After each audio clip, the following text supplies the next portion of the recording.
All right, my name is Daniela Yisrael, and I'm so excited to start this episode 18 of Speak Up Am Israel. This is a series, so if you want to catch up on any of the previous episodes, please go ahead and subscribe at Speak Up Am Israel, and you can engage in the campaign at any time by hashtag Speak Up Am Israel. So today our episode is going to be regarding Bnei Israel and the Noahide. We're going to be interviewing Rabbi Chaim Goldberg. I'm very excited. Thank you very much. Welcome. Good evening, everybody. Good evening from Jerusalem. It's very important because Jerusalem is a place of peace.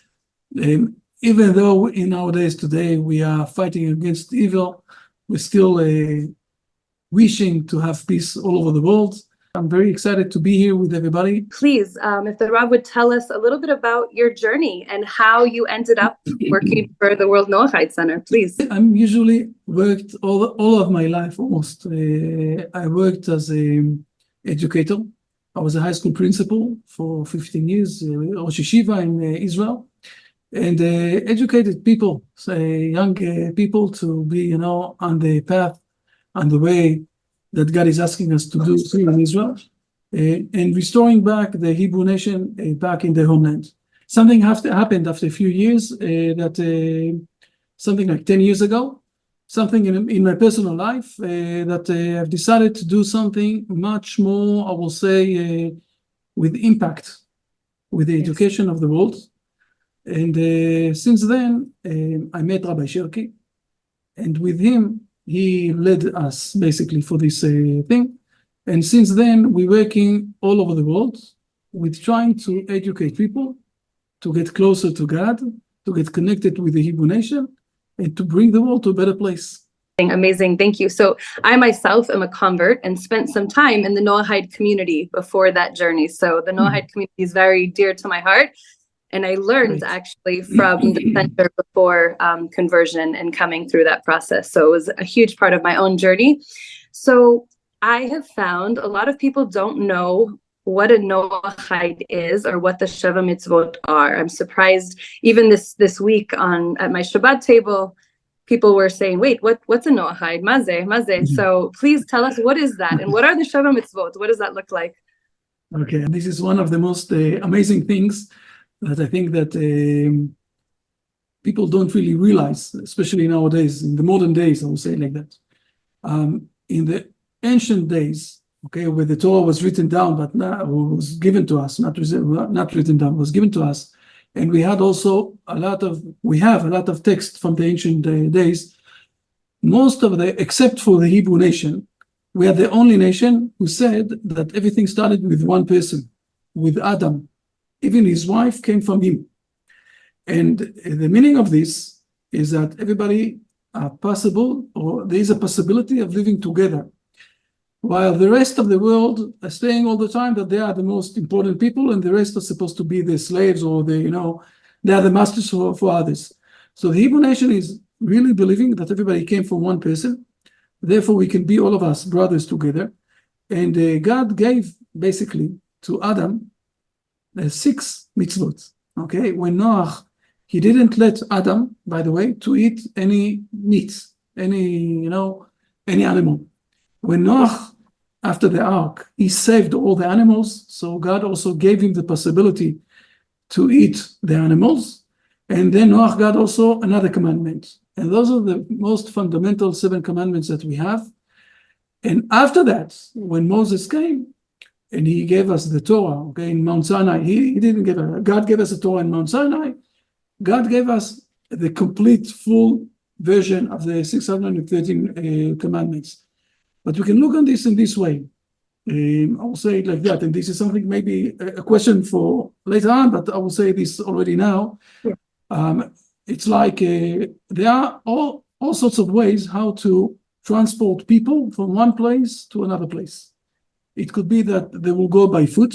It could be that they will go by bicycles, by motorcycles, cars, trains, and maybe boat, and then also airplane. Each one of those things need to have someone that will lead them, In the airplane, it's a captain who is leading the airplane.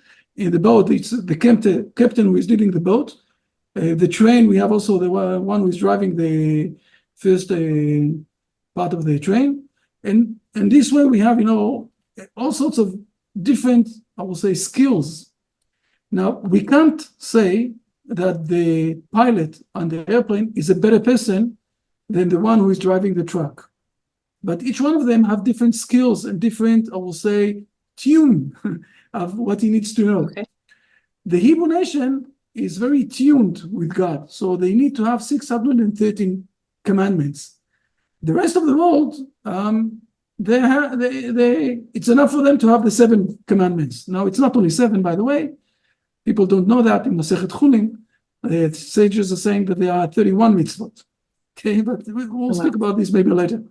But this is more or less the structure. The structure is that we are all one big family.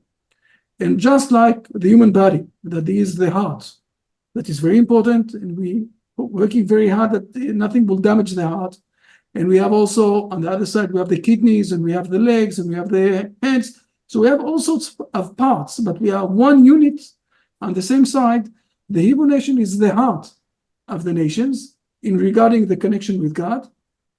And the rest of the world are different parts that together we are one unit, all of us together. And there is a mission for the Hebrew people. So one thing I noticed in my journey is there's a lot of different opinions out there or views out there of what a Noahide is. There's a lot of misconceptions and confusion. What is a Noahide? What do they do? What don't they do? Is it a religion? What is it? So how does the Rav address that? I think, and this is one of also another very big misunderstanding that is. Let's start with the Hebrew nation. The Hebrew nation is a nation or religion? And there's a lot of misconfusion with this issue by itself. Let's talk for a moment about what's happening when the Hebrew people are going out from Egypt. We have, if you will look close on the Genesis book, Sefer Bereshit, you will see that our fathers never spoke about any religion. They spoke, or they got from God a blessing that they will have a nation, okay, and that their kids will become a nation, and that they will inherit it. They will be living in the Hebrew land, Eretz Israel. So the people who went out with Moses, there were 2 kinds of people. There were those who went out with Moses because he promised them to bring them to the promised land, as our forefathers told us. And there was those who went after Moses because he is a big master, he did a lot of miracles. And when Moses vanished, went for 40 days to the mountain in Mount Sinai and didn't came back, those people who went after Moses, they built the golden calf and they said, those are the gods of Israel that replaced Moses. While the rest of the Hebrew people, they were not in this issue of the golden calf. And since then, we have those people who think that the Hebrew nation is religion, and those people who understand that we are a nation that have also some sort of concepts that we are doing. And if I will dive inside for a moment, I will take for a moment the Shabbat as an example. If we will look at the Shabbat as a commandment of the Shabbat, we will see that in the Bible itself, it says in 10 Commandments, in Exodus and also in Deuteronomy, it says 3 reasons why we keep the Shabbat. The first one is that you need to rest. You, your wife, your kids, everybody, you need to rest. So this is a personal level. There's another explanation. You remember that you were a slave in Egypt. Therefore, do 1 day of rest, so you will remember that you are free with your timing, okay? You're not anymore slave. So this is a national explanation. And there's also another explanation that God is saying to us, you know how many days I created, in how many days I created this world? In 6 days. In the 7th day, I stopped. Therefore, the Shabbat is something that is reminding us, or it's a witness that we're doing a witness in action, that we accepting that God created this world. But this is already a universal understanding of this mitzvah. Now we say that and I'm telling you a secret, nobody can listen to this, right? I'm telling you a secret. All of the mitzvot have those 3 levels: the personal level, the national level, and the universal level. And this is what people don't realize. We are not just a religion. We are much more than that. We are something as a universal side as a nation. Now, when you're speaking about the Noahide is a way of getting related with God. Different nations, and each nation have different, I will say, side of this 70 nation that we have in this world. Therefore, we have some of the nations are taking positive ideas how to get related with God. Again, according with the Jewish rabbis, they need to do this, but this is something that we will speak maybe later. Amazing. So it's not religion. It's more the right relation with God. Beautiful. What do you think of the Sheva Mitzvot, of the 7 laws? Do you find the most difficult, or the one that the majority of the world struggle with today? The world progressed very nicely in the last few thousand years, and today most of the people are not killing others just for the good of sake, and most of the people also are not doing sexual harassment and those things. Most of the people. So I will say that the world came to a much higher level of moral behavior. The main question, and I think that this is the most hardest part of what's happening today, is not between those 7 mitzvot, what is the most hardest one. The main question is the concept. And let me explain this for a moment. Okay. If someone, Immanuel Kant, for example, Immanuel Kant, we all know Immanuel Kant. He was a great philosopher. He broke down a lot of the ideas before him. He was like the Copernicus in the science. Immanuel Kant was a Copernicus in the philosophy side. And one of the things that he said, the German community are so in high level, they won't kill anymore. And we all know what happened a few hundred years later, with the Holocaust and everything else. So, by the way, I'm saying this today with much more calm way, because the Germany today is doing a lot of repentance for what they did 80 years ago, with the behavior that they're doing with the Hebrew nation today, with all of the war that we have. But what I want to say is that the question is, why exactly people are not killing? If they're not killing, or they're not stealing, or they're not doing all those 7 mitzvot, commandments, because they think that it's reasonable not to do that, so they have no connection with God. They are admiring and they are worshiping their mind, or the human mind. And the most hardest thing today, especially with the people who are moving towards these 7 laws of Noah, is to realize that we're doing those things because God commanded us. And this is one of the ways of getting connected with God. This is, I think, one of the most biggest struggles that we see today with the people, where they need to move, to shift, and especially in the Western world, where we admire very much the logic, the reason that we have. And suddenly we're saying to ourselves, just a moment, be with a bit of humility in front of God, and understand that you're doing those things. It's also reasonable to do them, but you're doing them especially because God asked you to do that. And this is one of the things that also the Maimonides is expressing. He's saying that you can do this because it's a smart thing to do, and then you're one of the smart people of the nations. But you can do this because you want to be connected with God. And this, I think, is the most hardest thing for people to do. Thank you. Yeah, I was just recently reading Harav Kapak's commentary on the Perush of Rambam, and he was saying, if you're doing the mitzvot for any reason other than to serve Hashem, you're serving yourself. It's idol worship of self. Exactly. Self. Exactly the point. I was just learning that, and so beautiful that you brought that in. So tell me, what is some of the work that you guys are doing at the World Noahide Center right now? First of all, we have all over the world, okay? We can see here, Lisette, for example, that I think we have connection, Lisette and me, almost 10 years, if I will dive inside. But Lisette is from the Dominican Republic, okay? From the area of the South America. We have communities. First of all, we have, from where to start? We have all over the world, I would say like that. We have also here, we have also people from India that stayed awake for very It's very late at night for them, but they've heard that these sessions, so they came inside. We have more than 15 languages. In 15 languages, almost all over the world, we have people that are giving lectures explaining this thing of the seven Noahide concept, and that we can become one big unity family. And one of the things that we're doing, maybe I will say it because this is one of the highlights, we do from time to time, we do this thing of accepting the 7 laws of Noah. There is a possibility on our side to do this by self-declaration.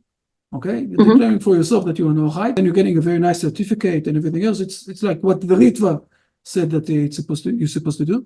But we have also the way of the Maimonides, and then we joining together in a Zoom for 25 people, and they accepting the 7 laws of Noah in front of 3 rabbis in 6 or 7 or 8 languages in the room. And it's amazing to see that. Now it's just the opposite of the Babylon Tower, because in the Babylon Tower it says that they were all in one language, but inside the heart, each one of them, each one of them had different things inside himself. And here we have just the opposite. We're speaking in different languages, but we are all aiming to one God. So it's just, we're doing repentance for the Babylon Tower, and we are joining together. And people, we need to see that. We have it on the internet also, but you see that people are crying there. People are. It's really touching, and especially suddenly to realize that we have possibility of having groups and communities all over the world that are getting together, even though they're speaking in different languages. We're helping communities to grow up, to become communities, to gather people around, leaders. We wish to also to organize a seminar for leaders here in Israel. Unfortunately, we had the corona and now we have the war, so it will take a bit of time, but it will happen. We hope to have a very big conference in Israel, in Jerusalem, in the next year. But those are we're trying to connect as much people as possible under the umbrella of Jerusalem. I'll say it like that. And this is what the prophet said, that everything will come out from Jerusalem. The word of God will come out from Jerusalem. Beautiful, beautiful. So speaking of the war, since October 7th, we've definitely seen a international either support or against, our country. And so what have you seen in the way of the Noahide community? What have we seen in terms of them taking a stand for us publicly, communally? What does that look like? Publicly, I've seen more of the Christian people making stands and things like that. But what does the Noahide community look like since October 7th? First of all, it's amazing to speak about October 7th, but I will speak. I'm not going to hide the ideas and opinions and everything else that we have, and we've said already a few times, but I will share it also here. Let me start that there are some of the Noahide, but very minority people who got confused. When I'm saying got confused, I will say the most extreme confused that I saw, okay? Someone got in touch with me, again, someone that I know, not from today or from yesterday. And he started to say to me, listen, the best thing is that you will stop thinking of being a country and you will be only a religion, and come next to me, I will buy for you a house next to me. Okay, got it. Come to the United States. Yes. My parents left the United States 60 years ago. It's okay. I'm not going to go back. But I said to him, if I will do so, I need also to erase all the part of Deuteronomy. I need to erase all this part from the Bible, because Deuteronomy is speaking about us coming to the Hebrew land with everything, and also what was promised to Abraham, that he will become a great nation. I need to erase it, and I'm not going to erase anything from the Bible. But this is really the minority. The most of the Noahide people, we sending from the beginning of this war, we're sending all sorts of ideas, and people are translating this to 12, 13, 14 languages, and spreading it also in their I will say not only in the Noahide thing, they're also spreading it in their ways. Beautiful. This is one thing that we're doing, and really they're helping a lot. Another thing that is happening, and this is happening really in the last few weeks, okay? We're working with the Christian world. It's a very large world, almost 2 billion people. We're working also in the Hindu world. We have a few languages there in China, in India, we have communities, whatever it is. And because of the war, we decided that it's a time also to start to speak with the Arab world. So we prepared also a special note, special letter to the Arabs community. And Rabbi Sherki was invited already to the Emirates, and they spoke there. Today we also published what was there also, and it's amazing to see that there is a lot of I will say leaders and communities of the Arabs, not only in the Emirates, by the way, also people from Iran that are sitting in London are speaking with us, people from New Zealand are speaking with us, Arabs, we're speaking about Arabs and leaders and doctors, whatever it is. And it's amazing to see that they also realize today, or they also understand that we're in a stage, I will say it like that, we're in a stage where we need to decide where the history is going on. Is it going on to good or evil? I will say it like that. Let's go for a moment to the Noah Ark, okay? God have decided in the age of Noah, in the era of Noah, that the world, because Noah is here now, the world came to a stage where we can move ahead to wipe off the evil side of the world and to continue the progress of the world, the history of the world with Noah and his destiny. Let's go to Abraham time, Abraham. God saw that Abraham came here and he will teach his destinies, his kids, to be in the right way, righteous way, and the kindness, as it says in Genesis chapter 18. And because of that, he decided to wipe off Sodom and Gomorrah. Yes. Right? Now, the Hebrew nation came to Israel 75 years ago. And most probably we came to a stage where we can stand and to decide that we're taking out more evil from this world. Unfortunately, we need to wake up. Okay, we had a very traumatic situation in the 7th of October, Chag Simchat Torah, but it's not saying that we're not going to do this. And the world is supposed to decide who is standing with the good side and who is standing with the evil side. We're not going to decide for people, but I'm sure with the history that we know for the Hebrew nation, that the Hebrew people are going to win. Now already, there are a few people, very big master people, the military people from the United States that are saying that we are much more progress than they thought in those months. But I'm not going to speak about the specific. I'm going to say in general. In general, we're in a situation where the world's supposed to ask himself, are we going to be in the good side or in the evil side? The Hebrew nation came back to the homeland for bringing back the prophecy, for building up the Mount Temple, to do the connection, the right connection with God. And nobody really can stop it. Okay, God is going on this progress. Even the German, I will say it differently. Okay, if it's okay, I can say another sentence.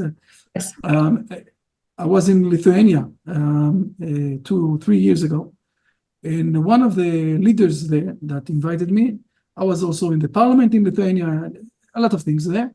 And one of the leaders there, he said to me, "You, the Jews, you won the war. The Second World War." I said to him, "How can you say there's something like that? I have in my family a lot of people that didn't survive this war." He said to me, "No, you don't understand. There was 5 years that all of the environment of Europe was to kill Jews. Nobody had any questions about this, and more than that, you could have gone on the street. If you saw a Jew and you killed him, nobody would ask you any question. And even though that there was a systematic way of trying to kill all the Jews of the world. 75 years after that, or 70, it was 72 years, we are begging the Jewish people to come to teach us all sorts of ideas how to live, all the Bible, all those things, and you have a strong country. So who won? Yeah. Now, at the beginning of this war, by the way, in the first 2 weeks of this war, Germany, big Germany, bought from Israel in something like $3 billion, something like that, missiles that will defend Germany. And from whom they bought it? From Israel. Yeah. So who won? Yeah. And now, with the history of the Hebrew nation along the 4,000 years ago, I'm sure that also this battle we're going to win. Yeah. So the question of the world is supposed to ask himself, are they going to be in the good side or in the evil side? Yes. Yeah, and I was impressed to see that Germany publicly made a statement in the international forum in defense of us, that what we are doing is self-defense and what they did was genocide, in the past to our people. And that's just a huge movement in my mind of the consciousness of the non-Jewish communities and populations that's shifted that far. You're more than right. And I will say another very important thing. First of all, I will say it's a true story. The Air Force, the head of the Air Force of Germany came to Israel, and he also donated blood for the soldiers. Now, what I want to say is that Germany is doing repentance for what they did 80 years ago. And one of the most important things that we need to learn here is that you can do repentance. Yes. It's not only, and I'm asking myself, the grandson of the Hamas people. Yeah. Who of them is going to donate blood to Israel another 80 years? Yeah. Yeah. The good is going to win in this world. That's it. We're not going to go back about this point. Beautiful. With the Bnei Noah community, are there any former Christians, former missionaries? I know myself, I came from a Christian missionary background originally, and then in my early 30s found out that my father was Jewish and my family were Anosim from Spain, and went on a whole and found myself big journey in Sfat, Israel. I live in Sfat full time, so Baruch Hashem, I can hear those IDF airplanes that you're talking about overhead, keeping us safe right now. But what do you think? What do you think the power of the Noahide community, based on what they know about previous faiths and things like that? What role do you think that they play in protecting the Jewish people and with missionary activity and things like that? We do have a lot, not a small amount, a very huge amount, former Christian leaders. Yes. Okay, people that were 30 and 40 years as missionaries, as Christian leaders. And they left everything. I was in South Africa 7 years ago, and I was invited by a former leader of the Christians, and he left the Christianity and became a Noahide, and he invited us to give their seminar, and then he brought his friends. Now, his friends sneaked inside to the hotel, that no one will see them, and came inside to speak with us in our room. Because they said, look, I'm almost at the time of the retirement. And if I will say today that I'm leaving Christianity, I will lose all my pensions. Another 2-3 years, and then I will leave everything. But we have a lot of people, and especially people who are knowledgeable. And I will say, and I will explain to you why. Yeah. First of all, we need to understand what's happening. In the 12th century, the head of the Christians decided that it's not allowed to learn the Old Testament. Yes. And in the 16th century, we know the version of the King James version, that the King James, he put 47 people or something like that they will translate the Bible. Now, the Hebrew Bible, what we call the Tanakh, have a lot of contradictions for the New Testament that was written down something like 800 years after the Bible. Okay, and this is why they decided that they're not allowed to read the Old Testament. Now, Yes. what really happened 100 years ago, when the Hebrew people decided that it's the time to come back to their homeland? This is where the Christian world started to ask a lot of questions themselves, because it's already being written down by Jean-Jacques Rousseau, also one of the big philosophers of the education from France in the 17th century. He said that all the priests in France, they are sure that everything that Isaiah said in his prophecies is speaking about Jesus. And in the same certainty, the Hebrew people are sure, or the rabbis, that he is not speaking about, that all of those prophecies are not speaking about Jesus, but speaking about the Messiah that will come. And then Jean-Jacques Rousseau is saying, we need to wait until the Hebrew nation will come back to their homeland, and we'll have universities, and we'll speak loud and clear, and then we will be able to judge who is right. Now, what happened is that in the last 100 years, when the Hebrew people started to come back to their homeland, and we said that this is how we read in the Bible, suddenly in the Christian world, there was a lot of, I will say, shaken up all of the concepts. And they started to ask themselves, who is reading or write the Bible? We don't know the Bible. The Bible is not only stories, something much more profound inside there. And it's with a lot of contradictions to other things. And this is why, especially people who are very knowledgeable in the New Testament, when they're starting to get exposed to the Old Testament, they have a lot of questions. And then we're coming to another stage that people need to realize. And you did conversion, so you know that. In the Hebrew, in the faith, of the Christian world, if you ask him questions, you don't believe enough. Yes. In the Hebrew tradition, as more as you ask him, you understand more and you believe more. And suddenly, people started to ask questions, not in the Hebrew tradition, in their places. And the answers that they got were, be quiet, silent, you don't understand. So they started to approach the Hebrew rabbis, and suddenly, not only they're getting answers, but they're also getting permission to ask questions.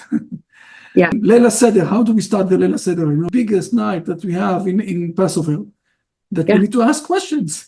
The children ask questions. We must ask questions. Even if he is smart and he understands everything, you need to ask. We're starting with questions and giving answers. And this is the way of, I will say, of acknowledging and in behind the scenes, I will say, the most profound understanding of this is that God created us as a one unit. So also the mind, also the speech, and also the actions need to have relation one with each other. They can't be contradicted. We can't say God created also the reason. God also created our brain. We can't say the brain side with the most important thing that is giving us meaning to life. The faith, this is put aside. Don't use it. You can use the brain for everything that you have in university, but in the faith, this is the most important thing in your life. Giving you meaning to life, put it aside. It's not working. So people are starting to ask, and we have a lot of former Christians people. What is their role? First of all, a lot of them, let's say the truth, people think that they are nuts. How can they leave Jesus aside suddenly? And they're saying to them, but we see the light, it's without Jesus. Oh, no, you're nuts. We don't want to speak with you anymore. It's not so easy. For some of them, it's not so easy. On the other side, they are part also of the leaders that we have, and they're doing a lot of very good work. Some of them are teaching, preaching, I don't know how to say those words, the best way. Melamdim, teaching, people that are very knowledgeable, and some of them speaking and teaching and trying to bring more people closer to this understanding. They're speaking with their friends and everything. In the United States, there is a very big movement, I will say, towards this thing of the Noahides. Not only in the United States, but I'm saying in the United States, we see a lot of former Christians that are teaching and taking a more role action of this thing. I will say another thing. I admire people. I will say two stories from India. Yes, Okay. please. One of them is we met someone that is a leader today in India, and he was a high priest with more than 3,000, I will say, people Followers. that he was leading, followers. Yeah. And he decided that it's all wrong, and he became a Noahide. He's learning very hard, and he left it, and he doesn't have today 3,000 followers. He has much less. Now, I assume that he will come back to the 3,000 and more than that, but yeah, it's a journey. And to think for a moment about someone that had so many people around him, and suddenly he is leaving everything for the truth, I admire him. This is a first story. The second story, I will say, another very important person who wrote down. He was a leader also in the Christian world in India, and he wrote more than 40 books in English, in his language. It's not in English, in Telugu. Yeah. Okay, more than 40 books. Wow. And he sold them, in millions and everything else. Yeah. And he realized that everything is a lie. You know what he told us? He told us like that. He said, I grew up in a Hindu family where there are 3 million gods. So I said to myself, why 3 millions? It's enough 3. And then I said to myself, I'm not going to be Christian. Why do I need 3? What is the difference between 3 and 3 million? Let's go to the source, the one. And then he came to become a Noahide, and he burned all the 50 books. Wow. He did a big ceremony. And again, he's a person that was a very known person there. And today he is writing and translating things in his language for the Noahide. So asking what is the role that they're doing. So on one side, he didn't come yet back to his main power that he was. And this is why I admire those people. When they see the truth and they're sticking to the truth and they're building up again from the beginning, you need for this a lot of, we'll say, of power, of enlightenment from inside. And this is the power that you're getting from God, who is building up the world from nothing. So you have the power of that. And those are people that I really admire, but we have a few stories like that. Amazing, amazing. So I worked for a few years with the Noahide movement in America before making Aliyah, and I was doing like relationship coaching and teaching dating with Shara. Yes, with Shara. And send her regards, send her my regards. Okay. Very nice family. I really like them. Big family, yes. And so I was working with them of just teaching the principles of not necessarily Shomer Nagia from a halacha standpoint, but just a wisdom standpoint to get to know someone before we get mixed up with emotions and chemicals in our brain and all of those things. And so that's been really beautiful. I've seen them really building community and having conventions, and that's growing, and they're working on a center. She now has a podcast. And I think the main focus for them has been to spread morality, to spread doing good in the world and support of the Jewish people, which I found really beautiful.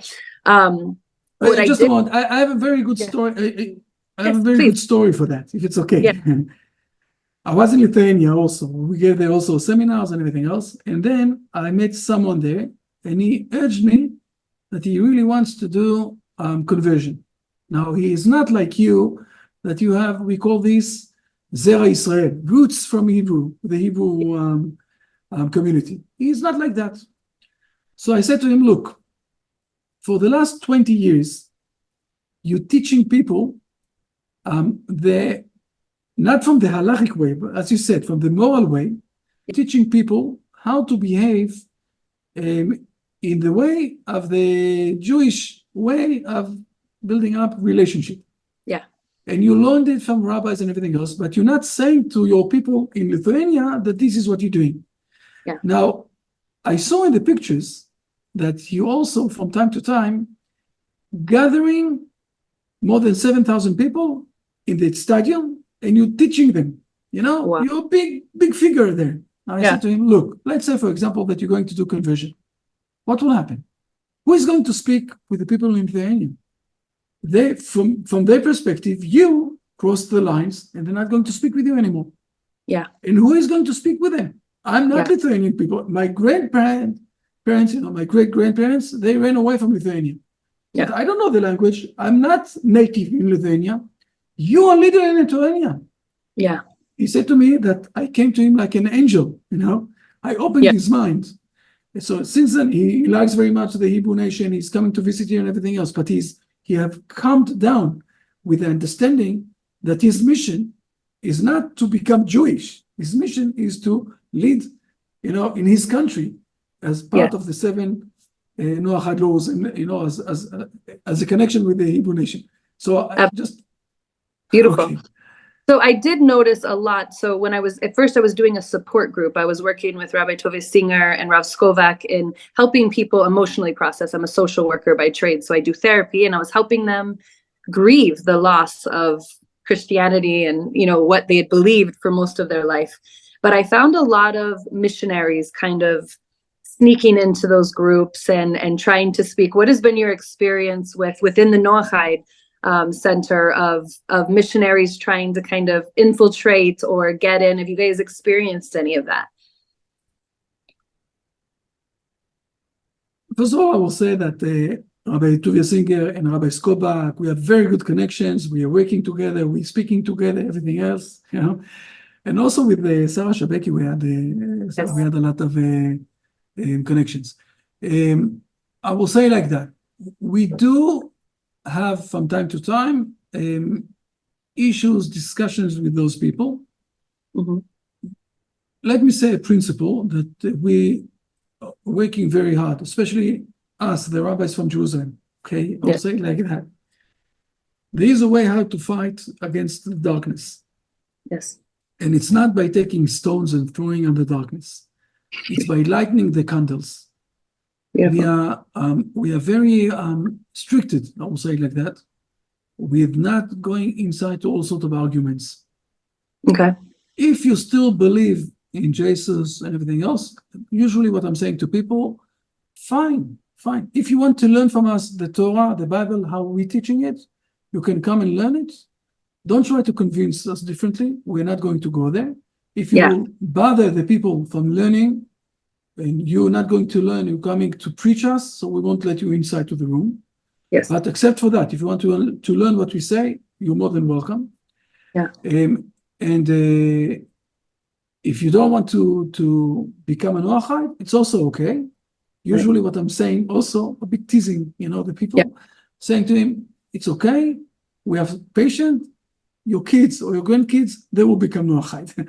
Beautiful. Okay, but we're not going to fight. So on one side, you're more than invited to listen how we're teaching the Torah and all the principles with all of the oral Torah that we have, and with all of the, I will say, the wisdom that we hold since Moses, till today.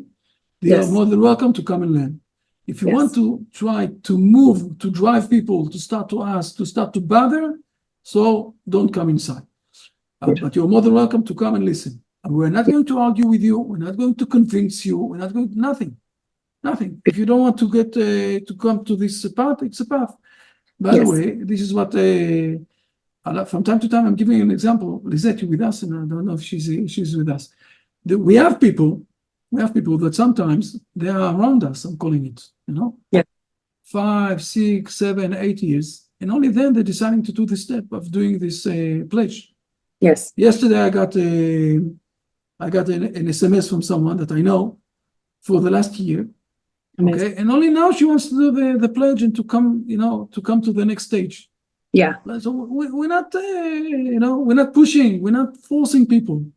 The way of fighting against the darkness is to bring more light. People will know the truth have its own way. People know when other people are speaking the truth. This is how we're working. And we don't, I will conclude this question like that, okay? Rabbi Tuvia Singer, we organized the Brit Shalom book and Brit Olam book. Okay. One book is the prayer book for Noahide, and the other one is the halachot, the Shulchan Aruch for Noahide. And those two things, Rabbi Skobach saw this, and Rabbi Tuvia Zinger saw this. We have nominations from the chief rabbis and from the Rabbi of Jerusalem, from other rabbis. Beautiful. Rabbi Skobach and Rabbi Tuvia Zinger, they're doing a very good job and very well done job. On their end, I admire them with a lot of things that they're doing. And when I met Rabbi Tuvia Zinger, so one of the things that he said to me, he said, a lot of people are asking me all the time, okay, so I left the Christianity, but what else? Now what? Else? Now what? Now what? Yeah. Now I know where to send them. This is what Beautiful. he said to me. He took also the books and everything. Now I know exactly that I'm so glad to see that there are those who are dealing with the people. And a lot of people that came to us said to us that the journey started with Rabbi Skobach and Rabbi Singer, and it's fine. It's fine. Yeah. And we are putting light of the right path. Yes, beautiful, beautiful. Yeah, I know for me, I came into a Beit Knesset and the Rav was so gracious. He says, "Are you Jewish?" I said, "I'm Christian, but my dad is." And he's like, "Okay, well, I'm only talking to that half of you." He was very glad, and so Nice. grateful that he didn't, kick me out the door at that moment. And he sat with me and he said, "Well, what are you here for?" I said, "I need to know Hebrew. I need to know if the verses are mistranslated. I need to know what the truth is." And he said, "Okay, sit down, I'll teach you Hebrew." And he met me where he was. And to this day, I'm very grateful because he could have said, "Get out of here, you're a Christian," and he didn't. And today in his Zechutim, I'm sitting here in Eretz Yisrael as a Jew and, returning after 500 years of my family being lost, to the Inquisition in Spain. So I'm very grateful. What do you think the line is in terms of holding our boundaries with other faiths and yet still working with them? What does that look like in terms of kind of collaborating, especially right now, like we're seeing an outpouring of support from the Christian world, and yet that also comes with, missionaries coming into our country. And so what does that look like, do you think, for your perspective of how do we protect Am Israel while at the same time being that light and not coming from a place of fear? It's a great question. I think that all of this session is the most important part, this question, okay, with your permission. And I will explain in a few minutes. I will explain the ideology that we're working in and how we got also a lot of strength from the Arabs in the Emirates, okay? We don't believe in interfaith discussions.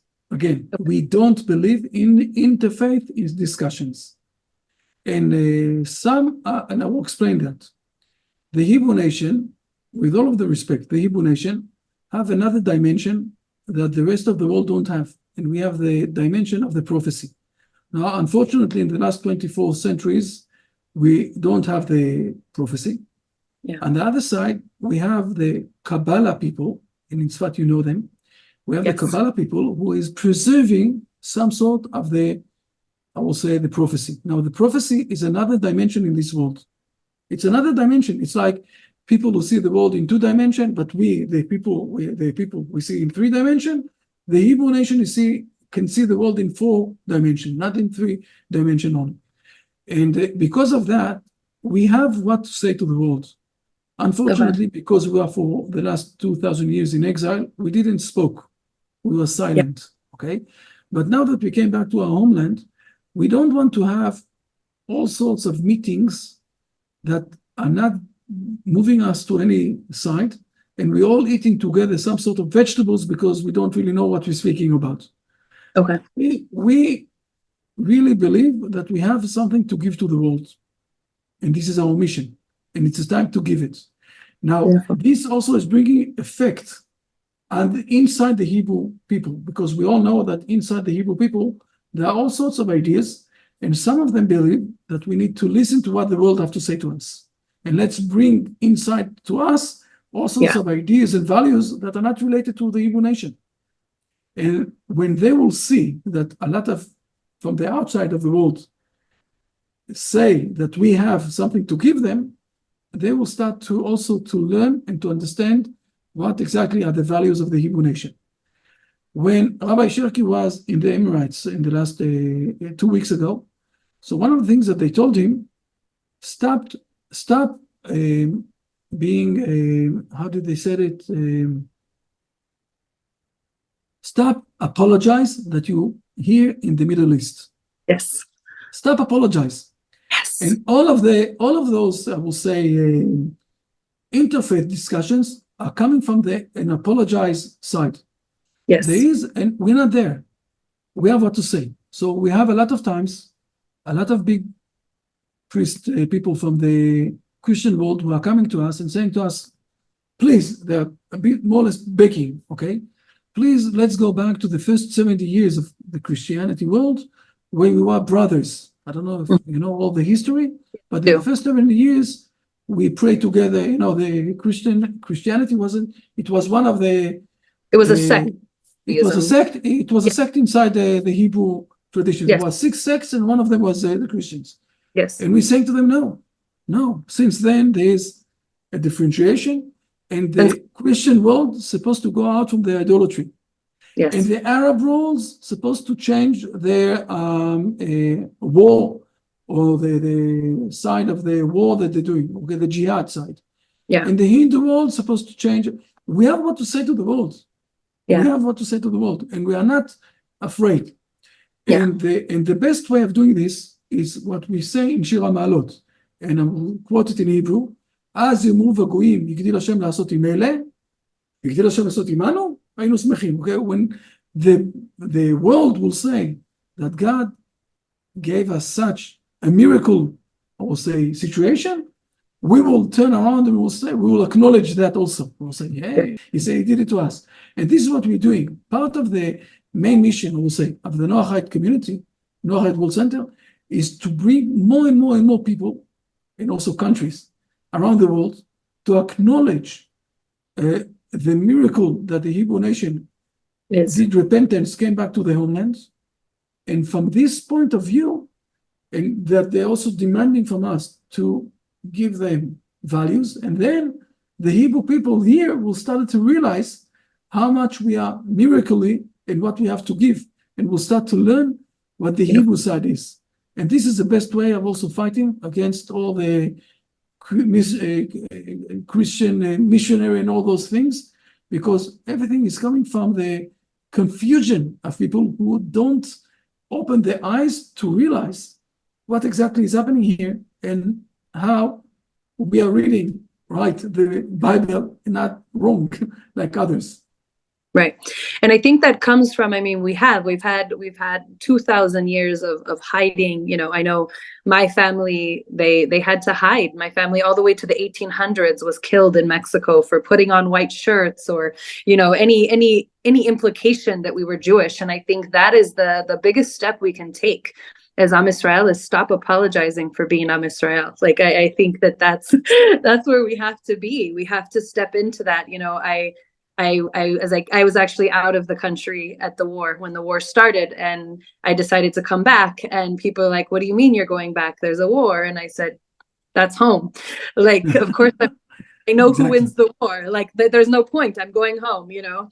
And so I think as we start to recognize who we are, and we can't be a light if we're constantly covering up that light, you know? Exactly. And so I thank you for bringing that peace. I know oftentimes it comes from a place of fear, us wanting to protect Am Yisrael, but we have to stop being afraid. Let me look. I think we have a few questions. Hang on.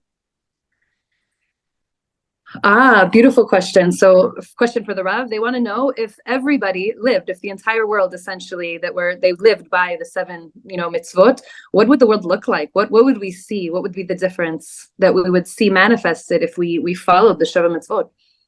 I will give a very simple example, and all of you will be shocked. Okay. Do you know how many people are dying every year from hunger? They don't have enough food. Do you know the numbers? They are being published in the United Nations, more or less. Do you know the numbers? Probably in the millions, I'm sure. Yeah. Something like 60 million people. Now, I have another question. Do we have enough food that nobody will die from hunger? Yes, absolutely. The answer is yes. We know that, okay? We know that, and we have also some of the Noahide people who said to me that they were driving, food from the factory to the places, and they were supposed to take food and to destroy it, and they were very upset because they said, well, let's give it to the people that are hungry, that don't, those who are living on the streets, and they said to them back, don't do that because the price will reduce, So we have enough, but why people are still dying from hunger? The reason is because we have people that are head of countries like Putin, like others, who are putting a lot of money, investing a lot of money for building up missiles and building up a lot of weapons to occupy others. And this will stop. Instead of that, people will start to try to think how to help one each other and to invest by helping. Just to think about this situation. Nobody will die from hunger because we have enough food in this world. Wow. And instead of trying to find, to invest in weapons and, armies and to kill others, whatever it is, people will stop doing those things. For example, just for an example, small example, change of the world. Beautiful, beautiful. Yeah, I mean, it's the beating our swords into plowshares, right? It's shifting into that's Navi. We're going to no longer need to do war. We're going to need to feed each other, and such a beautiful thing. Also, just in courts of justice, right? We would see righteousness everywhere. We would see, yes. People will feel like families, one with each other. It's much more, it won't be with the war all the time and all those things. Beautiful. I'm going to ask you one last question to close out for the evening. What do you think the Jewish community needs to know about the Noahide community and how to connect and how to interact with? We've spent 2,000 years kind of closing ourselves off to the world and protecting ourselves from outside. What do you think needs to shift? What of the Jewish world need to know in regards to Noahides and our partnership? I think that those who are learning Torah needs to go to take the book of the Brit Shalom and start to learn it and to have debates. We have great rabbis who gave us notes on this book. We printed everything, okay? Also the notes against what people who think differently. So I think that those who are learning Torah needs to, first of all, to learn that this is part of the Torah, 100% part of the Torah. Those who are more, other people who are learning less Torah, we'll say it like that, they need to acknowledge that the Hebrew people, like the Kuzari is saying in the book Rabbi Yehuda Levi, in the Kuzari book, they need to know that the Hebrew people, Hebrew nation, is the heart of the nations. But it's really amazing that some people are confused, but I didn't saw that God puts the Hebrew nation in the Mars and the rest of the world in the earth. He put all of us together. So the reason is very simple. We need to influence one each other. And when people will start to realize that we are not in a situation where we need to disconnect ourselves from others, but we need to, as we said before, we don't need to apologize who we are, but we need to lead the world in the moral side of the world, and that we are part of this world. The Noahide World Center, we are very few people. But if we have today 7 billion people, so we need each Jew here to teach at least 1 million people outside there. So we need all of the people who are supposed to become part of this. Yes. Yeah, and the prophecy says that each, at the end times that, 10 men from the nations is going to grab onto the tzitzit of every man, right? Every Jew. So we see that happening today. We see people reaching out. I even see, people messaging me, asking me, Christians and people, and just asking questions. How did I get here? I grew up, my parents were pastors, so definitely a different world. So thank you so much, Rabbi, for your time. Is there any contact information or anything for the World Noahide Center you can leave with us? Yes, I can. There is a site. Okay, the site itself that we have, the site is you can go through the site and you can see us, and then I think through the site you can have everything, and it's not a problem if you want always to. We have on the site, by the way, also my details, but you can leave my details, and I know to, I put the site, the connection of the site, the site link and on the Zoom. But you can also leave my number and give it to people through the WhatsApp. Whoever is contacting us, we know we have people all over the world in all sorts of languages, and we connecting people. Perfect. And how can the average Jew, maybe living in Eretz Israel and Chutz La'aretz, get involved with this and help you guys? Is there a need for them to be involved, to help, to teach? we have we have always more and more things that people need. We need help, and again, through the site or through connection with me, and then I will drive them. Exactly. There are people who can give skills on the computers. We have people who can give skills on leading people. There are people that can give, we have people who are donating their time and giving, teaching people once a week in all sorts of classes. We have a lot of things. Just contact us and we'll drive you to the place where you're most strong and you can feel that you can give and be part of. Amazing. All right. Thank you so much, Rabbi, for your time. We're going to go ahead and close up. Thank you so much, everyone. Blessings, everybody. Blessings from Jerusalem. See you all. Bye.